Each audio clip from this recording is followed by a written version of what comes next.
मिथुन राशि के दोस्तों, नमस्कार। आज 25 जून बुधवार। दोस्तों, अपनी मेहनत और काबिलियत पर भरोसा रखकर आप आगे बढ़ते जाएं। ये समय आपको अपनी मेहनत और काबिलियत पर भरोसा रखना फायदे में रहेगा।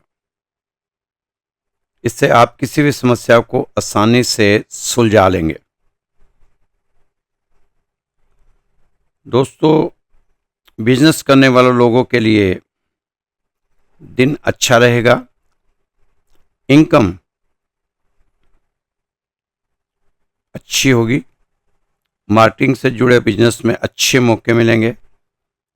ऑफिस में काम कम होने से राहत मिलेगी।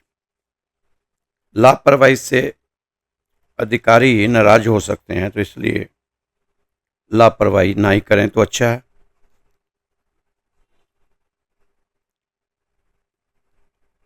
आज किसी शुभचिंतक की मदद आपके लिए उम्मीद की किरण लेकर आएगी। लंबे समय से अटका हुआ काम प्रभावशाली व्यक्ति की मदद से पूरा हो सकता है। संपत्ति या पारिवारिक अगर कोई विवाद चल रहा था तो ध्यान रखें कि संबंधों में कड़वाहट ना आए। नौकरी और बिजनेस में आपकी योग्यता और कोशिशों से नया काम शुरू होगा। आपका काम करने का जुनून आपको सफलता दे सकता है। इंश्योरेंस और कमीशन के बिजनेस में भी कुछ मुनाफा देखा जा सकता है। आपके कार्यक्षेत्र में परिस्थितियां पहले से थोड़ी अच्छी रहेंगी।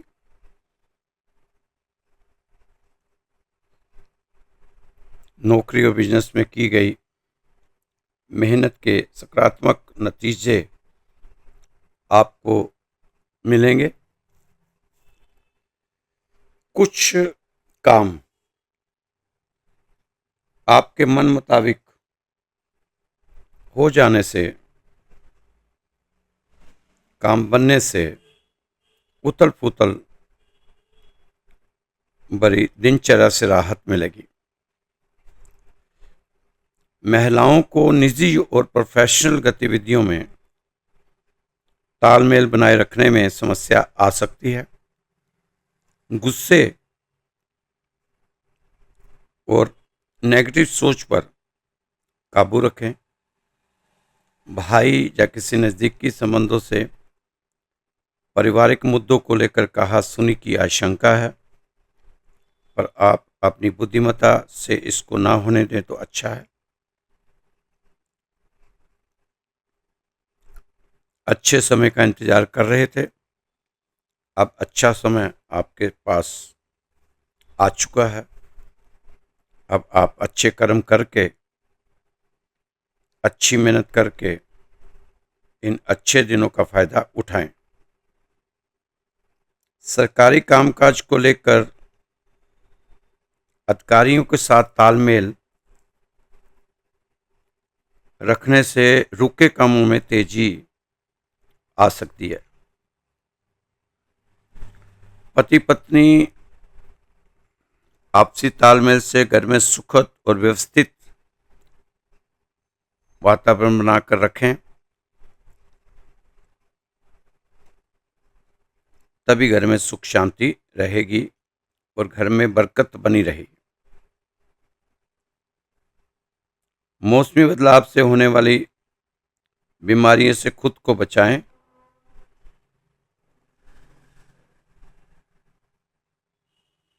इनकम का रुका हुआ सोर्स, उसको दोबारा से शुरू करने का प्रयास आपका रहना चाहिए।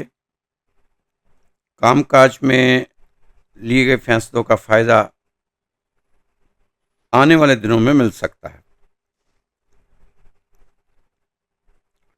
दोस्तों, दूसरों के मामले में दखल अंदाजी ना करें, दखल ना दिया करें। बेवजह लोग आपके खिलाफ हो जाते हैं और बेवजह से विरोधी आप खड़े कर लेते हैं अपने खिलाफ। थोड़ा सा अपनी आर्थिक स्थिति का भी ध्यान रखें। कहीं निवेश करना उचित हो तो तभी करें, बिना सोचे समझे निवेश ना ही करें तो अच्छा है। सीनियर लोगों के साथ संबंध खराब ना करें। ये समय फायदे की ज़्यादा उम्मीद लगा कर रखेंगे तो फायदा मिलेगा। पॉजिटिव सोच के साथ आगे बढ़ें।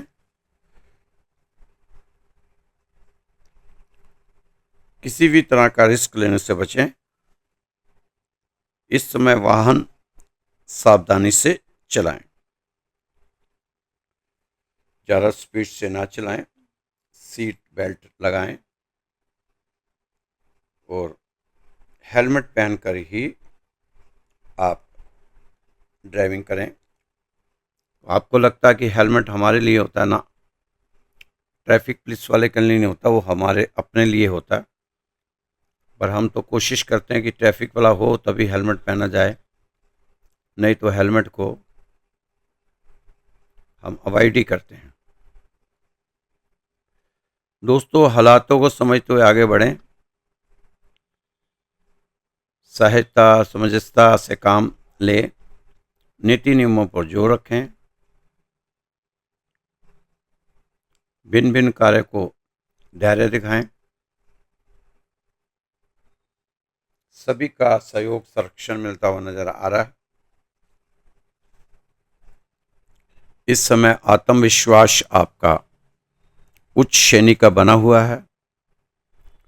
इस समय आपको अपने गुजरे समय को भुलाना चाहिए और वर्तमान में कुछ नया करने की सोच बननी चाहिए।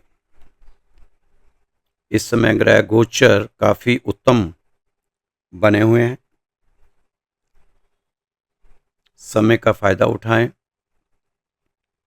और भरपूर मेहनत करें, जितनी कर सकते हैं जी तोड़। दोस्तों, इस समय कार्य का प्रेशर आप पर अत्यधिक बना हुआ है और कोई आर्थिक समस्या चल रही है तो उसे सुलझाने के लिए कुछ रास्ते खुलेंगे, दिखाई देंगे। दोस्तों, कुछ मिथुन राशि के दोस्तों को चाहिए कि खर्च करने से पहले कुछ कमाई के साधन भी शुरू करने चाहिए, नहीं तो कर्ज के बोझ के नीचे दबते चले जाओगे। जल्दबाजी और भावुकता में कोई निर्णय नहीं लेना चाहिए आपको। चुनौतियों को स्वीकारना ही होगा। चुनौतियों से लड़ते हुए अपने जीवन के लिए सुगम मार्ग बनाने की कोशिश में लगातार लगे रहना होगा। कई जातों की उजड़ी हुई जिंदगी में प्रकाश की किरण दिखाई दे रही है। भावनाओं पर काबू रखें,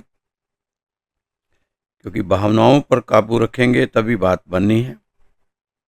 अपने कार्यों को बीच में छोड़कर किसी दूसरे की मदद करना कोई समझदारी का काम नहीं।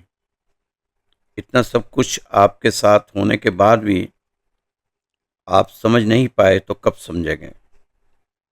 थोड़ा सा अपने लिए भी सीरियस हो जाएं तो अच्छा रहेगा। दोस्तों, इस समय आप कोई भी कानूनी उल्लंघन ना करें, नहीं तो बेवजह की कार्रवाई की चपेट में आ सकते हैं।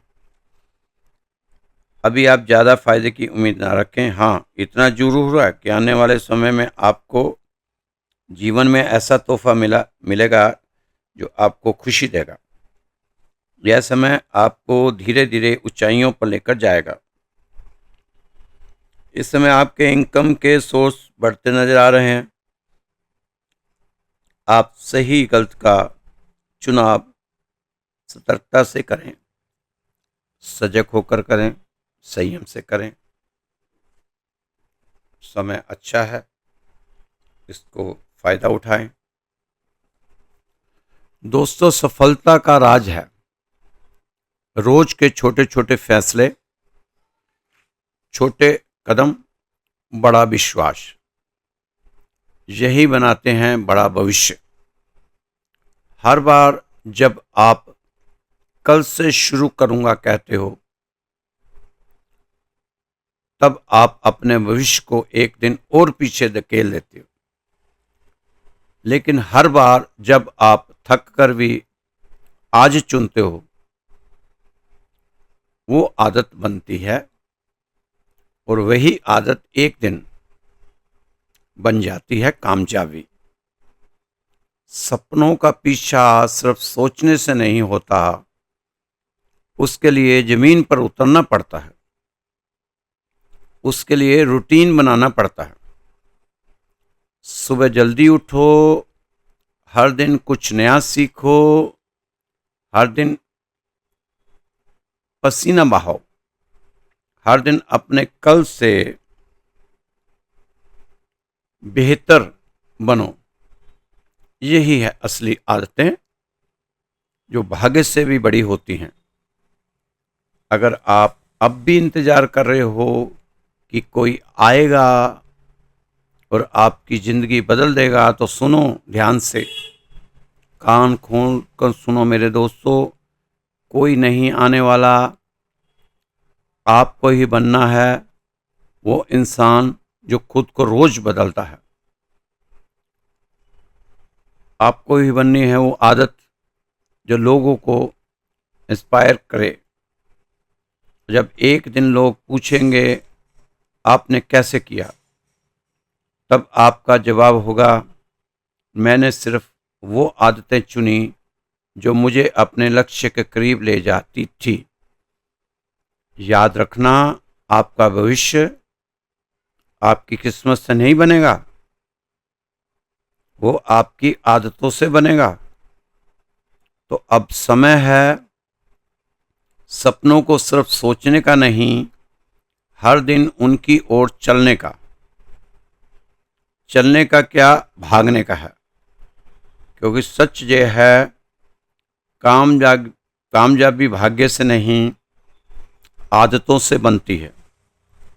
आज हर कोई कहता है मैं बड़ा बनना चाहता हूँ, मैं कुछ अलग करना चाहता हूँ, पर जब सुबह उठने का वक्त आता है, जब मेहनत करने का समय आता है, तो वह कहता है अभी नहीं, बाद में फिर कर लेंगे। यही फर्क है सपने देखने वालों में और सपने जीने वालों में। सपना देखना बहुत ही आसान है, पर उसके लिए तैयारी करना, हर दिन खुद को बेहतर बनाना, हर रात उस दर्द से लड़ना जो कहता है रुक जा, थक गया है तू, तो वो मुश्किल है। और वही तैयारी आपको भीड़ से अलग बनाती है। आप सोचते हैं जब सही वक्त आएगा मैं शुरू करूंगा, पर सच ये है, सही वक्त नहीं आता, सही तैयारी आती है। इच्छा ये सिर्फ एक ख्वाहिश है, ये वो आग है जो आपको चैन से सोने नहीं देती, जो आपको जगाती है जब पूरी दुनिया सो रही होती है। जब आपकी इच्छा सच्ची होती है तो रास्ते खुद ब खुद बनते हैं। कोई मैप नहीं, कोई गाइड नहीं, कोई गारंटी नहीं, सिर्फ एक आवाज़ जो हर दिन कहती है चलते रहो। दुनिया कहेगी नहीं होगा, हालात कहेंगे असंभव, लोग हंसेंगे, ताने देंगे, रोकेंगे, लेकिन अगर तुम रुके नहीं तो यही दुनिया एक दिन तालियां बजाएगी। दोस्तों, कामयाब होना है तो आपको कुछ शर्तें अपने से ही बनानी होगी। एक छोटी सी कहानी है, कहानी क्या सीख भी कह सकते हैं, प्रसंग भी कह सकते हैं। चार दोस्त शराब के नशे में नाच रहे हैं, खुश हैं, मस्ती में हैं। आज के समय में इंसान मस्ती में अगर होता है तो शराब पीकर ही होता है, तभी नाचता है, तभी हंसता है जब नशे में होता है। होश में रहते हुए तो वह दुखी रहता है, चेहरा उदासी भरा रहेगा। पूर्णिमा की रात थी, चांदनी बरस रही थी। वो दोस्तों सब मिलकर गा रहे थे, जहाँ चार जार मिल जाएं, वगैरह वगैरह वगैरह। खुश थे, मस्ती में थे। आज इंसान की जिंदगी इतनी दुखी हो चुकी है कि सिवाय शराब के वो ना कभी नाचता है, ना कभी गाता है, ना कभी हंसता है। यह बड़ी दुखद बात है। होश में इंसान रहता है तो गंभीर रहता है, दुखी और चिंतित और परेशान रहता है। जब बेहोश होता है तभी थोड़ा बहुत खुश होता है। होना तो उल्टा चाहिए था कि आदमी होश में आनंदित होता और प्रसन्न होता। वह चारों नदी में नौका विहार करने की सोच रहे हैं। वहीं एक नाव थी, बैठ गए। अब शराब का नशा और उसका जोश, बस पकड़ लिया चप्पू और चलाने लगे तेज तेज। सारी रात चलाते रहे।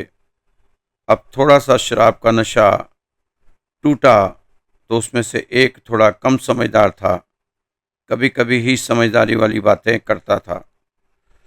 उसने कहा कि देखो तो सही हम कहाँ तक निकल आए, क्योंकि अगर ज़्यादा दूर निकल आए तो फिर वापस भी तो वहीं जाना है।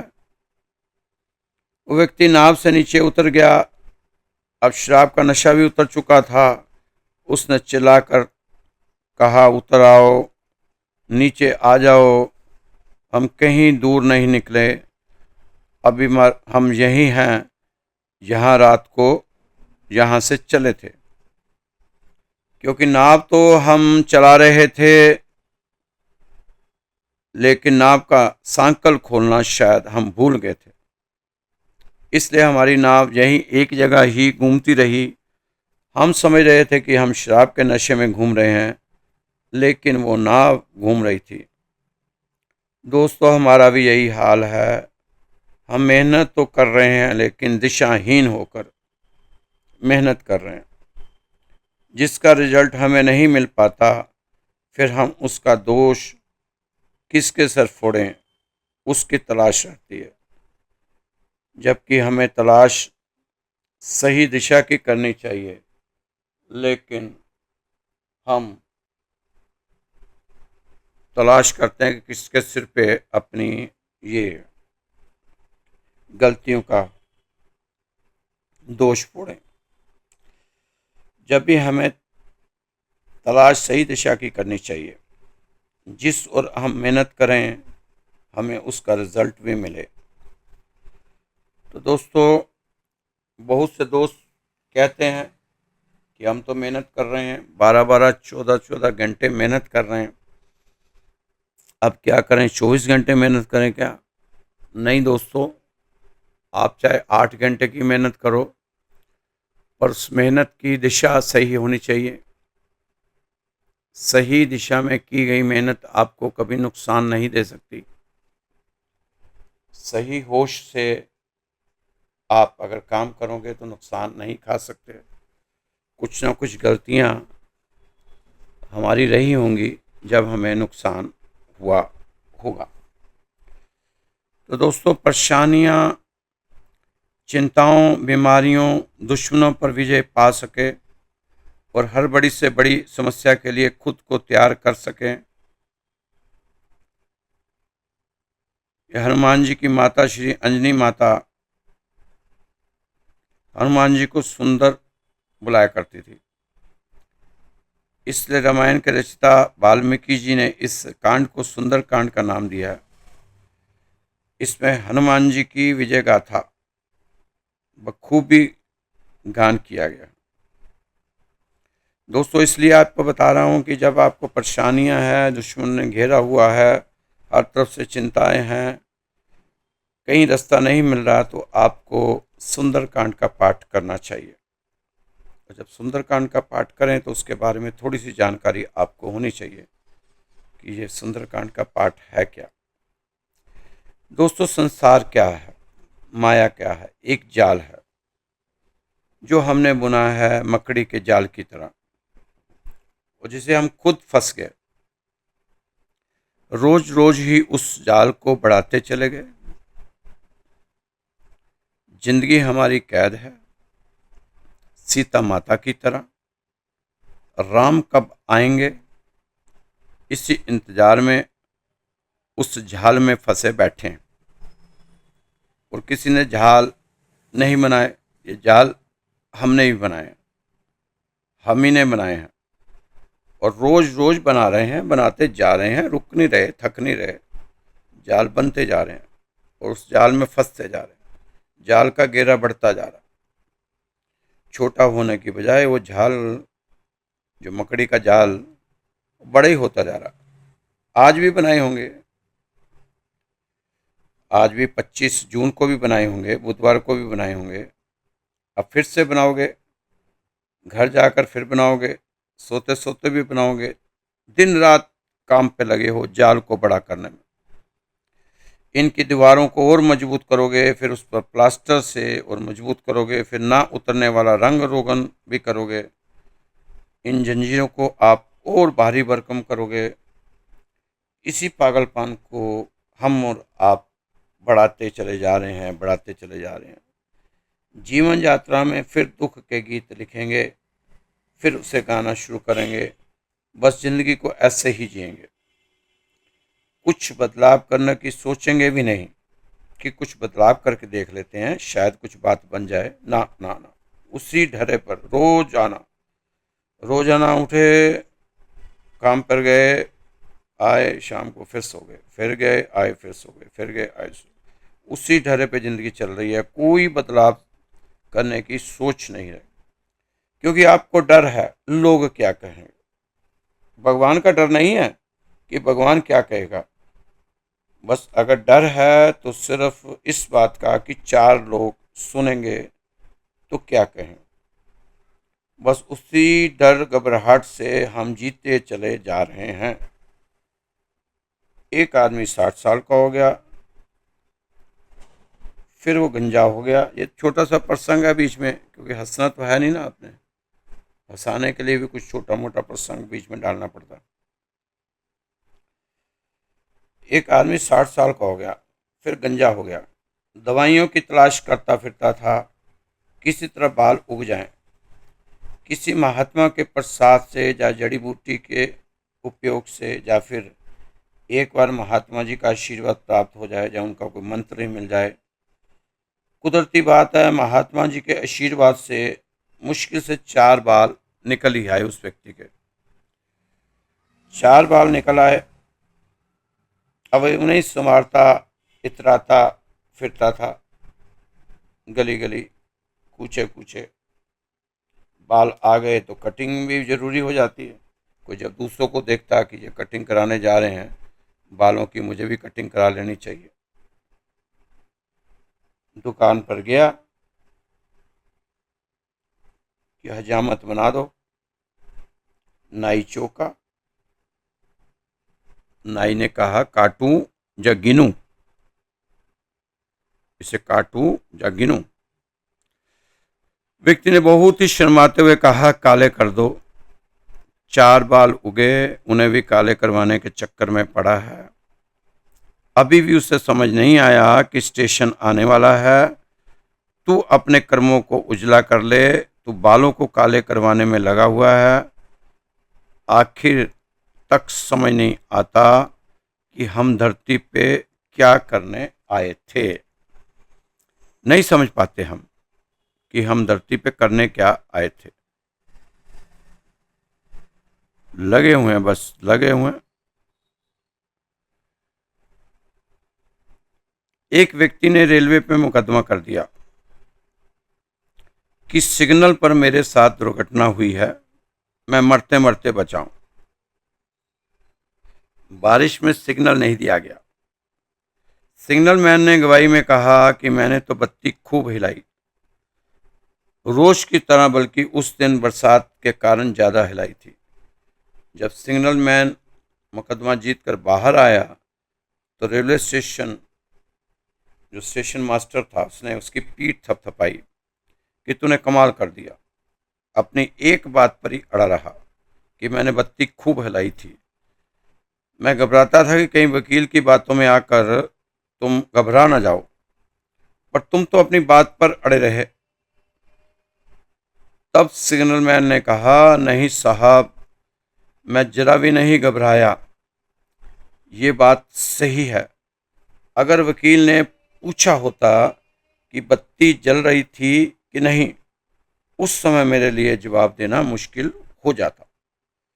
अब बिना बत्ती जली हिलाता रहा मैं उस लंप को, कुछ होने वाला नहीं। दोस्तों, हमारा काम भी बिना बत्ती का है।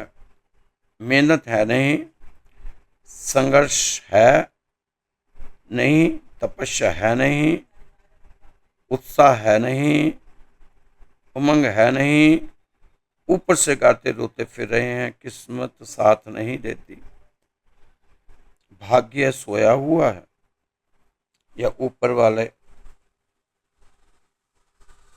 गाते रहो मैं परेशान हूँ, मैं दुखी हूँ, तो इससे जीवन में कुछ भी बदलना नहीं, बस बुझी हुई बत्ती हिलाते रहेंगे। एक एक विचार के लिए आपकी ऊर्जा व्यर्थ जा रही है। आप व्यर्थ कोई बात कर रहे हो, ऊर्जा खो रहे हो, सुन रहे हो, देख रहे हो, ऊर्जा खोते चले जा रहे हो। इन सब में ऊर्जा खो रही है। एक हाथ ऊपर उठाया तो समझो ऊर्जा खो रही है। जरा से इधर से उधर करवट ली, समझो ऊर्जा का पतन हुआ। आप 1000 काम करते हो, व्यर्थ करते हो, 99% विचार आपके व्यर्थ ही जाएंगे। आप ऐसा ना सोचना मुफ्त है। मुफ्त तो कुछ हो ही नहीं सकता इन संसार में। इस संसार में तुम्हें कोई भी फ्री में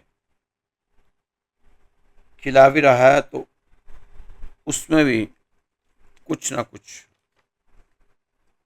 बचाने में आपकी ऊर्जा खो रही है। जैसे पहले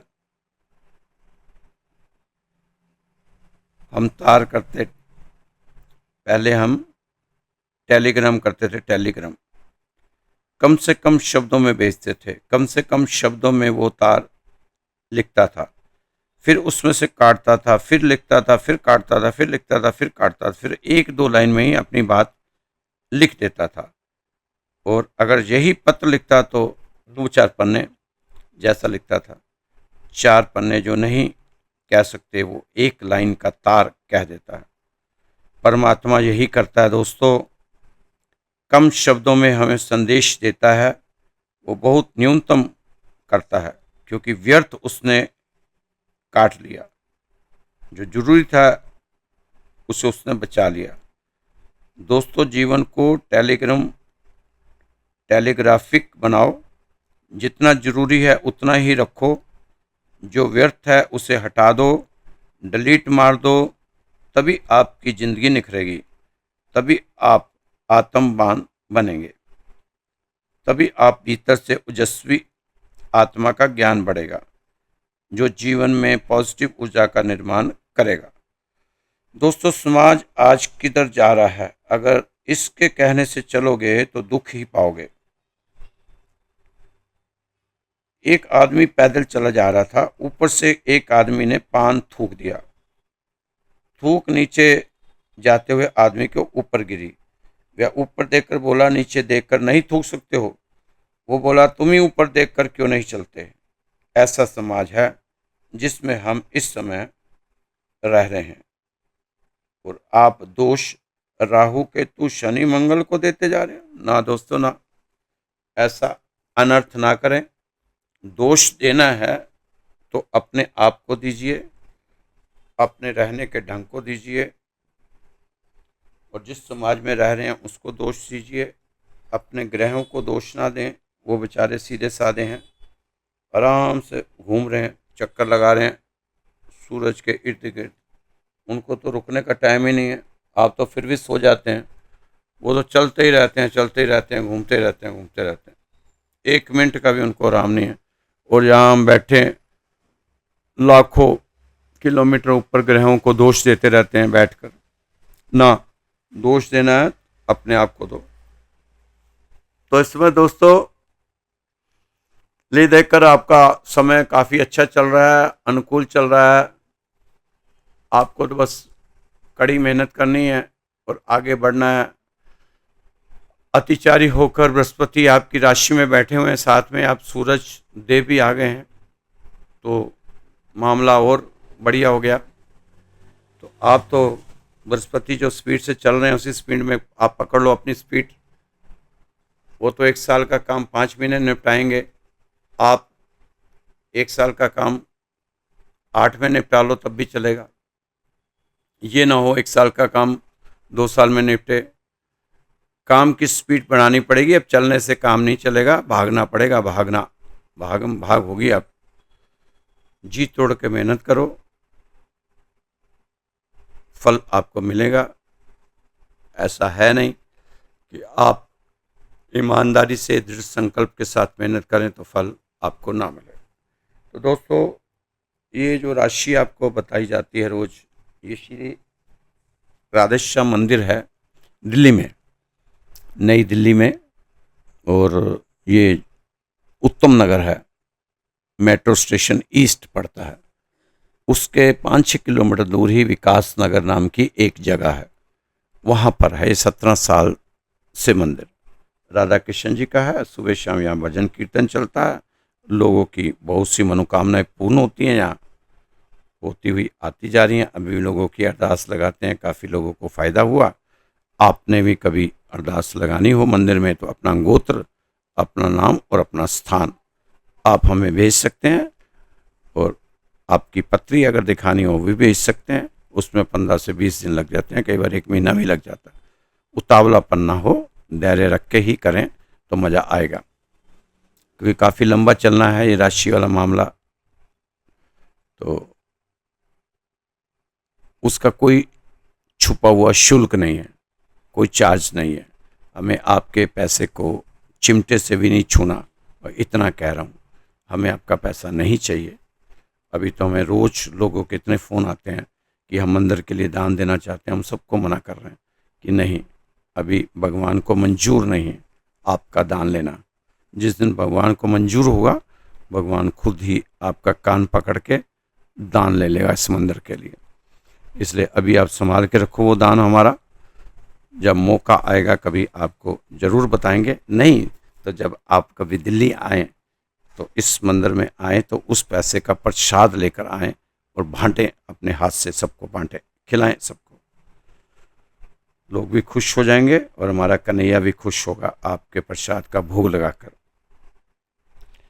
तो दोस्तों मेरा नंबर नोट कर लीजिए, 9315336907। कुछ दोस्तों की शिकायत रहती है कि आप बहुत धीरे धीरे धीरे धीरे धीरे धीरे समाचारों की तरह बोलते हैं। तो दोस्तों तेज नहीं बोला जाता। अब उम्र बहुत ज़्यादा हो गई है, 65 साल की उम्र हो गई है, फिर भी कोशिश रहती है कि थोड़ी सी स्पीड रखूं, क्योंकि 12 राशि रोज़ बनानी होती है। अगर आधा घंटा भी लेके पकड़ के चलो तो हिसाब लगाओ 6 घंटे लगातार बोलना पड़ता है। पर कोई कई राशि तो 1-1 घंटे की भी हो जाती है। फिर उसके बाद फ़ोन सुनना, आपसे बात करना, और कोई भी व्यक्ति जब तक 20-25 मिनट बात कर नहीं लेता उसको संतुष्टि नहीं होती। तो कितना बोलना पड़ता है, अब कितना तेज़ी तेज़ी तेज़ी जैसे बोलेंगे। तो माफ़ी चाहेंगे आपको। आज साथ साथ इसको वो इसमें सिस्टम है, इसको आप तेज करके भी सुन सकते हैं, उसकी स्पीड बढ़ा के भी सुन सकते हैं आप। उससे आपको प्रॉब्लम नहीं होगी। आप बहुत जल्दी में जो आधे घंटे की है वो 10 मिनट में सुन सकते हैं। इसमें ऐसा सिस्टम है स्पीड बढ़ाने का, तो आप वो कर लिया करें। मेरे तो जितनी ऊर्जा है, ऊर्जा के हिसाब से ही मैं बोलता हूँ। तो मुझे रोज़ बोलना होगा ना। अगर एक दिन तेज तेज बोलूँगा, अगले दिन फिर मैं बैठ जाऊँगा। तो अभी बहुत सी चीज़ें हैं जो 12 राशियों वालों को बताने हैं, तो माफ़ी चाहूँगा। खुश रहो, मस्त रहो, व्यस्त रहो, तंदुरुस्त रहो। मेरा नंबर है 9315336907, 9315336907। ये नंबर है, आप इस पे व्हाट्सएप कॉल कर सकते हैं। आपका स्वागत है। जय श्री कृष्णा।